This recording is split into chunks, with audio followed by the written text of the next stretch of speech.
That will be better. Okay, so what if your supervisor, the master's supervisor, doesn't give you a letter of recommendation while applying for PhD? What should we do? First of all, you shouldn't go to a lab whose professor is not good at giving recommendation letters. So while choosing your lab for your master thesis, you should ensure that, okay, this professor can later support me in my PhD applications. He can give me or provide me with multiple letter of recommendations. You should always talk with the people who have graduated from that lab and who have gone for PhDs abroad. That's one of the things. What Yeah, else can you do? prevention is better than cure, right? Yeah. If you and if you got into those kind of labs, then other option is that the professors who have taught you courses, if you feel that this professor knows you better, then you can ask that professor that I need your letter of recommendation. I'm applying for PhD positions.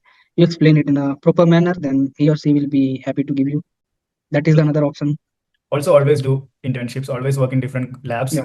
So that if one supervisor in a lab doesn't give you a letter of recommendation, you have some other people to contact. So never depend on a single person on your entire career.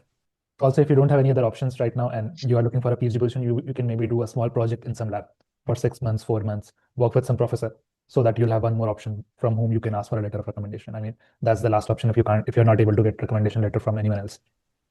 Also, one tip that I can give you is like while applying for while doing internships, like whenever I did internship, for example, NCP or internship. So after the internship, I talked with my the guide there, supervisor there, and I said that I don't need a certificate from you, but I will contact you while I'm applying for PhD. So currently, I don't need any certificates because it's not about certificates. It's about the connection that I have with you, so that if you can recommend me while applying for PhD. I saw him after 6 months or something on a conference. We were waiting in the queue for taking food, and that time also he said, okay, I haven't give you the certificate, right? And I don't need your certificate.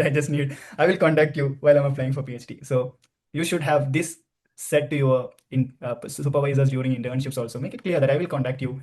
Please help me during that process. Make it clear.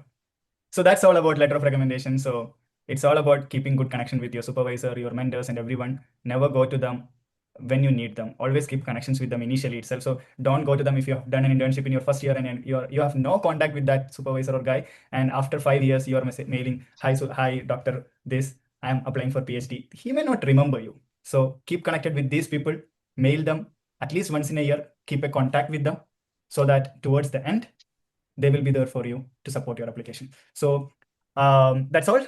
This was just a glimpse. Check out the full video on our channel. The accident